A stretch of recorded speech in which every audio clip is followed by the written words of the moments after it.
The strangest thing about certain people is that they don't enter your life with noise. They don't arrive as a dramatic moment. They don't force their way into your thoughts. They don't demand your attention. And yet somehow, months later, you realize they've become impossible to remove.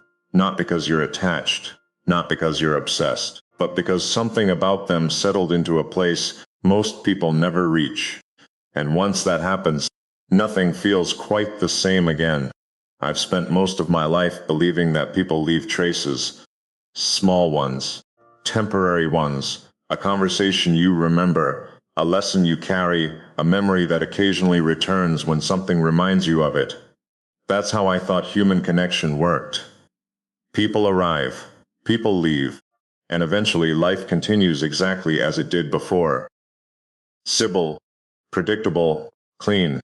Then I met someone who shattered that belief without even trying. The strange part wasn't who they were, it was what happened after.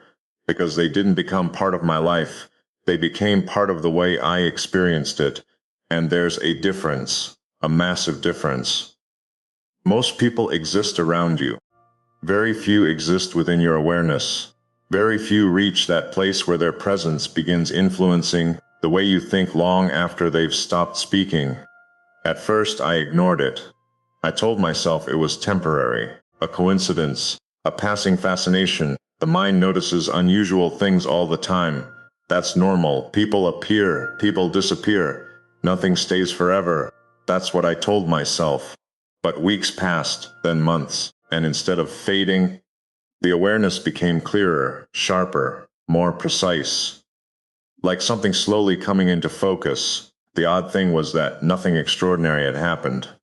No life-changing conversation, no dramatic confession, no unforgettable event, just small moments, tiny interactions, fragments, the kind most people would overlook completely, yet those moments refused to disappear. I remember sitting alone one evening, trying to understand why this person remained present in my thoughts when countless others had vanished, why their words carried weight long after they were spoken, why their silence seemed louder than most people's conversations. The more I examined it, the stranger it became, because the answer wasn't emotional, at least not entirely, it was structural. Something about the way they saw the world felt familiar. Not familiar in the sense that we agreed on everything. We didn't. Not familiar in the sense that we lived similar lives. We hadn't. It was deeper than agreement, deeper than shared experiences. It felt like recognition, like encountering a mind that moved through reality in a way your own mind understood instinctively. And recognition is dangerous, because recognition bypasses effort. Most connections require construction, time, trust, experience. Recognition arrives complete. The moment it appears, something inside you simply knows. Not everything, just enough. Enough to notice, enough to remember, enough to make forgetting impossible.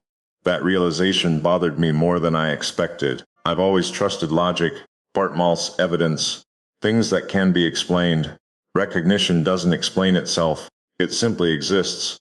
And once it exists, it starts changing things, subtly at first. You begin noticing how differently most people listen, how quickly conversations become performances, how often people wait for their turn to speak instead of actually hearing what's being said. Then you remember the rare person who didn't do that, the person who seemed to understand things before they were fully expressed, the person who somehow heard the meaning hiding beneath the words. And suddenly every interaction becomes a comparison, not because you're judging others, because you've experienced something unusual, something difficult to replace. Most people listen to information. A rare few listen to understanding. The difference between those two things is enormous. Information is what you say. Understanding is what you mean. Most people never reach the second layer. They stop at the first. They hear your story, your opinions, your explanations, but they never reach the structure beneath them, the framework, the pattern, the thing creating all the other things. Then every once in a while, someone does. And that's when everything changes. Because once someone understands your pattern, distance stops functioning the same way.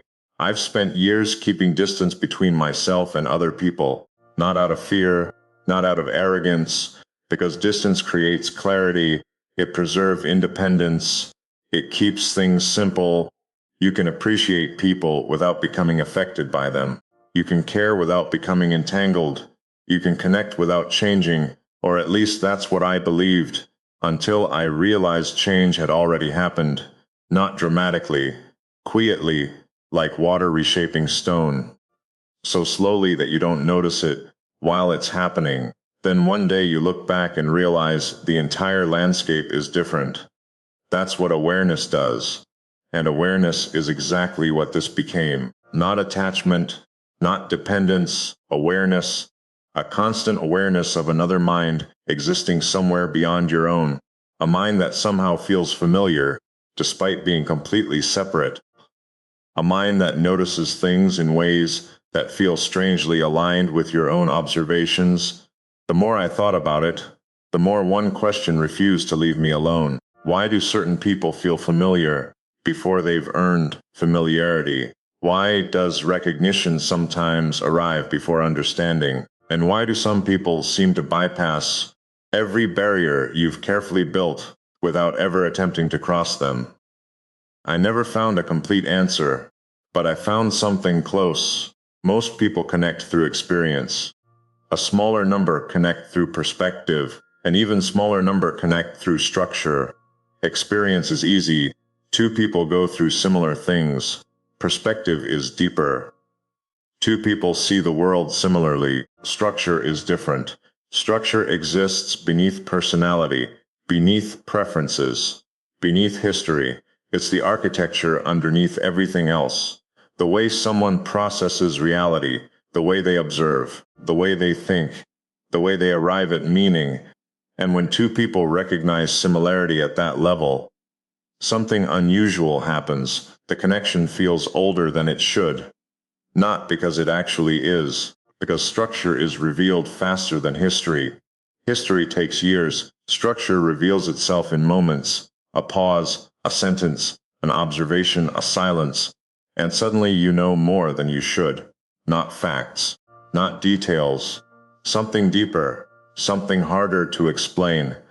I think that's why certain people stay with us, not because they gave us something, not because they completed something, but because they revealed something. They showed us a reflection we weren't expecting to find, a part of ourselves we had never seen clearly. And once you see yourself through that reflection, you can't completely return to the version of yourself that existed before it. That's where this becomes complicated, because people assume the most powerful connections are emotional. I don't think that's true. I think the most powerful connections are transformative, the ones that quietly alter the way you understand reality, the ones that change how you think, how you observe, how you interpret. Those are the connections that remain, not because you choose to hold on to them, because they become part of the framework you're using to hold everything else. And once something reaches that level, it stops being a memory, it becomes a lens. A lens through which you see the world differently. That's what I didn't understand at first. I thought I was trying to understand another person. I wasn't. I was trying to understand what their presence had revealed inside me, and the deeper I looked, the clearer it became.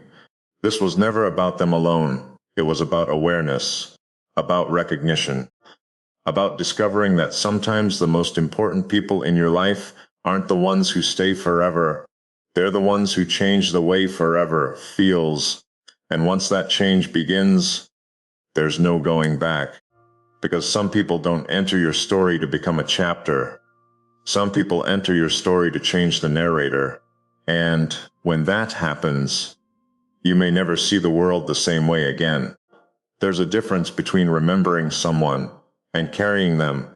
Most people never notice that difference. They assume every meaningful connection belongs in the same category.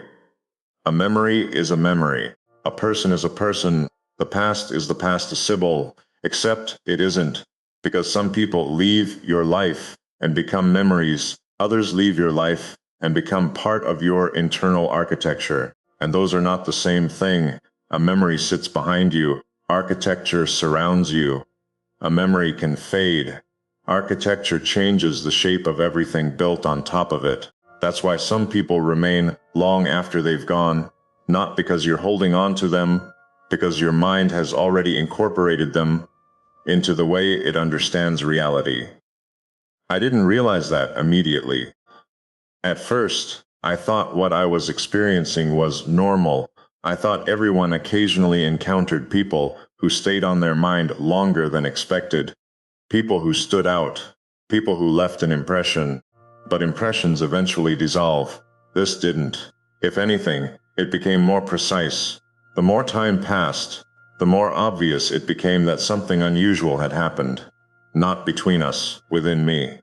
And that's an important distinction, because most people spend so much time focusing on the connection itself that they never notice what the connection is actually doing to them. They focus on the person.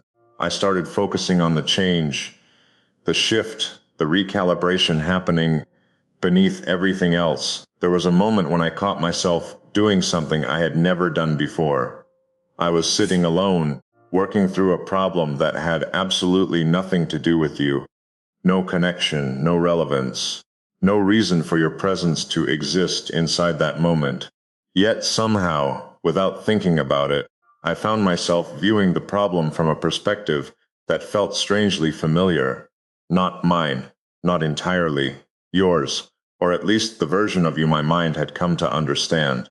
That was the moment something clicked, because I realized I wasn't remembering you, I was using you, not emotionally, structurally, the same way a writer uses language, the same way a musician uses rhythm, the same way an architect uses geometry.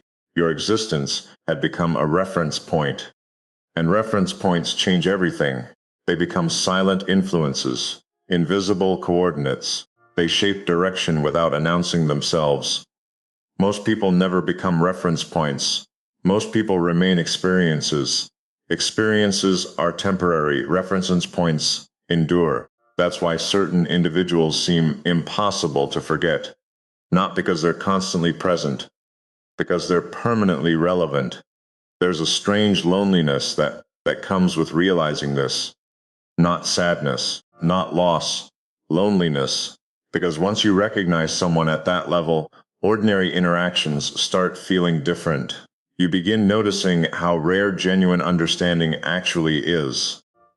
How often people respond to what they assume instead of what's actually there. How frequently conversations become exchanges of projections rather than moments of recognition. And once you notice it, you can't stop noticing it. It's similar to learning a new language. At first, everything sounds normal, then suddenly you understand the words. After that, you can never return to hearing only noise. Awareness works the same way. Recognition works the same way. And you've changed the way I hear people, the way I see them, the way I interpret what exists beneath their words. That's why this feels larger than connection, because connection can end, influence can fade, relationships can change. But awareness? Awareness stays. Once a door opens inside the mind, it doesn't simply close, because circumstances change. The opening remains, the perspective remains, the understanding remains. And that's exactly what makes this so difficult to categorize. People want definitions because definitions create certainty, friendship, love, admiration, attachment, attraction. Labs create boundaries. Boundaries create comfort. But some experiences resist labels, not because they're mysterious, because they're more complex than a single word can contain. What happens when someone becomes part of your perspective? What happens when another person's existence changes how you process reality itself? What category does that belong in? I don't know. And honestly, I don't think the answer matters anymore. Because whether I define it or not, the effect remains, the impact remains, The evidence remains. I've spent years believing self-awareness was something developed alone, something earned through isolation, reflection, time. But now I think there's another path, a rarer one. Sometimes another person becomes a mirror, not a mirror that reflects your appearance, a mirror that reflects your structure, your patterns, your blind spots, your depth, the parts of yourself you've never been able to see directly, and that's exactly what happened. You became a mirror I wasn't looking for, one I never intended to find, and because of that, the reflection felt honest, unforced, unfiltered. There was no performance involved, no expectation, no attempt to become anything. Just clarity, and clarity is dangerous, because clarity removes excuses. Once you clearly see something, you become responsible for what you've seen. You can't unknow it. You can't pretend it isn't there. You can't return to comfortable ignorance. That's why this keeps expanding. Not because I'm feeding it, because awareness naturally expands once it's acknowledged. It grows, it deepens, it reveals connections that were invisible before. And lately I've started noticing something else, something even stranger. I don't think what makes certain people unforgettable is what they give us. I think it's what they awaken, because gifts can be lost, advice can be forgotten, experiences can fade, but awakening changes the person receiving it permanently. And once someone awakens a deeper level of awareness inside you, they become attached to that awakening forever, not because you choose it, because the transformation itself becomes evidence, evidence that they were real, evidence that they mattered, evidence that something changed. Maybe that's why distance feels different now, not painful, not difficult, just irrelevant, because distance works on physical things, physical presence, physical interaction, physical proximity. What happens when the thing affecting you isn't physical? What happens when it exists inside your perception, inside your understanding, inside your awareness? Distance loses power, and that's exactly what unsettles me, because I've always trusted distance. Distant solved problems, distant created clarity, distant restored balance. Yet this remained unchanged, which means whatever this is, it exists somewhere distance cannot reach. That's a difficult truth to sit with, especially for someone like me, someone who values control, someone who values structure, someone who values understanding before acceptance. Yet here I am, accepting something I still can't fully explain, not because I've stopped questioning it, because every question keeps leading back to the same conclusion. Something real happened, not externally, internally, and internal realities are often the hardest ones to dismiss. Because nobody else needs to confirm them, nobody else needs to believe them. Their existence is self-evident. You know they're there because you've experienced them directly. That's where I find myself now, standing somewhere between understanding and acceptance, between observation and acknowledgement, between analysis and truth, and the truth keeps becoming harder to avoid. You didn't simply become someone I understood.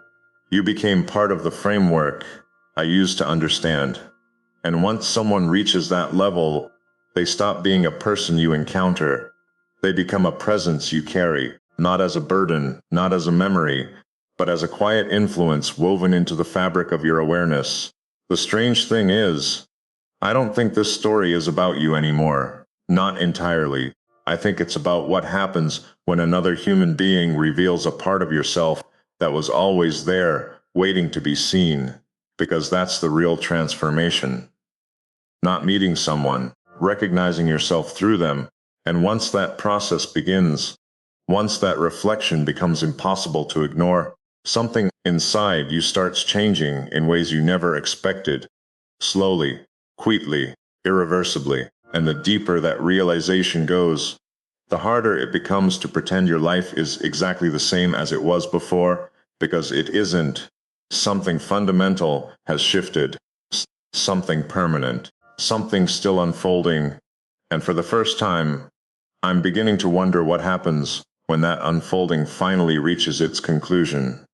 The conclusion, that's what I kept waiting for. Some final realization, some perfect explanation that would organize everything into a shape I could understand, a reason, a definition, a clear answer to why you remained present long after logic suggested you shouldn't.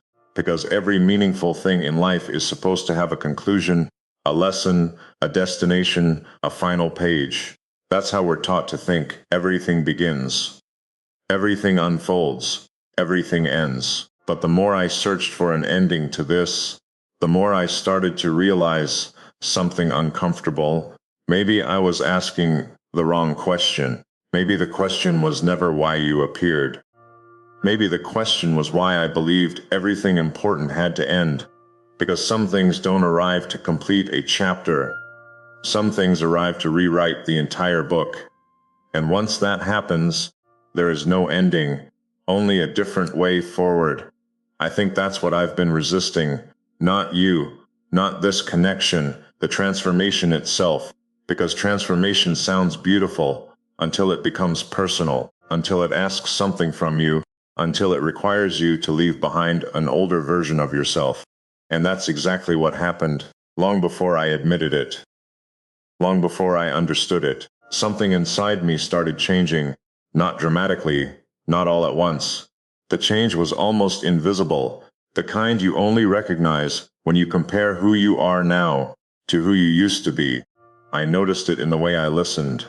I noticed it in the questions I asked myself. I noticed it in the things I stopped tolerating. The conversations that once felt meaningful suddenly felt empty. The distractions that once occupied my attention lost their power. The noise became obvious. The performance became obvious. The pretending became obvious. And once you start seeing things clearly, you can't force yourself back into blindness. That's the cost of awareness. It gives you clarity, then takes away your ability to ignore reality. Maybe that's why so many people avoid it, because awareness changes everything. It changes what you accept. It changes what you pursue. It changes who you become. And somewhere along the way, I realized this was never about finding someone who understood me. It was about becoming someone who finally understood himself. You were simply the catalyst, the mirror, the unexpected reflection that revealed what had always existed beneath the surface. For years I believed strength meant independence, the ability to remain untouched, unaffected, self-contained. I thought power meant never needing anyone, never allowing anyone close enough to matter, never giving another person the ability to influence the architecture of my mind. I was wrong. Because true strength isn't remaining unchanged. True strength is allowing change when change is necessary. It's having the courage to recognize something real instead of hiding from it. It's accepting truth even when truth rearranges everything you thought you knew. And that's exactly what this became, truth. Civil, undeniable, uncomfortable at times. But true. The truth that certain people enter your life for reasons that have nothing to do with coincidence, not fate, not destiny, something far more practical. They arrive because they're carrying a perspective you've been missing, a lesson you've been avoiding, a reflection you've never been able to see alone. And once they reveal it, their importance is no longer measured by how long they stay. It's measured by what changed after they arrived. That's the part most people miss. They focus on duration, on permanence, on whether someone remains forever, but forever was never the point. Impact was, a single conversation can change a life, a single realization can alter an entire future, a single moment of clarity can redirect years of confusion. Length doesn't determine significance. Transformation does. And when I finally understood that, something became incredibly clear. I stopped trying to understand what this was. I stopped trying to categorize it. I stopped trying to force it into language, because language has limits, and some experiences exist beyond explanation, not because they're magical, because they're fundamental, like awareness, like growth, like truth. You don't always explain them, you experience them. Then you become different because of them. That's enough. Maybe that's why I no longer feel the need to define this. Definitions create boundaries, and boundaries imply limitations. But what happened here wasn't limited. It reached places words couldn't, places logic couldn't, places certainty couldn't. And despite every instinct I once had to maintain distance, I don't regret it, not even slightly, because for the first time in a very long time, I understand something that used to confuse me. The most valuable people in your life are not always the ones who stay beside you. Sometimes they're the ones who wake up a part of you that refuses to sleep again. The ones who introduce you to a deeper version of yourself. The ones who leave behind awareness instead of memories. And awareness is infinitely more valuable. Memories fade. Awareness evolves. Memories belong to the past. Awareness shapes the future. That's why some people never truly leave. Not because they're physically present, because their impact continues expanding long after the moment that created it. Like a stone dropped into still water, the stone disappears, the ripples remain, and eventually those ripples touch shores the stone itself never reached. That's what real influence looks like. Quiet, invisible, endless. For a long time I thought I was trying to understand you. Now I know better. I was trying to understand the person I became after meeting you. Because that person is different, more aware, more honest, more willing to confront uncomfortable truths, more willing to see things as they are instead of how he'd prefer them to be. And maybe that's the final realization. Not that you changed my life, not that you changed my direction, not even that you changed my understanding. You changed my willingness to see, to truly see myself, others, reality, without distortion, without protection, without denial. And once someone gives you that gift, there's no returning it. There's no going back to who you were before, because that version of you existed in a smaller world, a world with less awareness, less clarity, less truth. This version doesn't. This version has seen something, understood something, become something, and that matters. More than explanations, more than labels, more than certainty.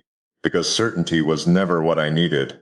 Clarity was. And clarity finally arrived the moment I stopped asking what this meant and started asking what it revealed. The answer changed everything. It revealed growth. It revealed truth. It revealed a version of myself I hadn't fully met yet. And maybe that's why this feels so impossible to ignore. Not because of what exists between us, but because of what now exists within me. Something stronger, something clearer, something impossible to reverse. So no, I don't think this story ends with understanding you. I think it ends with understanding myself. And that's a far more important ending, because people come and go, circumstances change, life keeps moving. But self-awareness, that stays. It becomes part of you, part of every decision, every perspective, every future version of yourself. And once you gain it, you carry it forever. So if there's one truth I've learned through all of this, it's this. Some people don't enter your life to be loved. Some people don't enter your life to stay. Some people don't enter your life to become your future. They enter your life to introduce you to it. And once they've done that, their purpose is already fulfilled. Because the greatest connection you'll ever experience isn't finding someone who understands you. It's discovering a version of yourself that finally does. And once that happens, you stop searching for answers outside yourself. You become the answer you were searching for all along.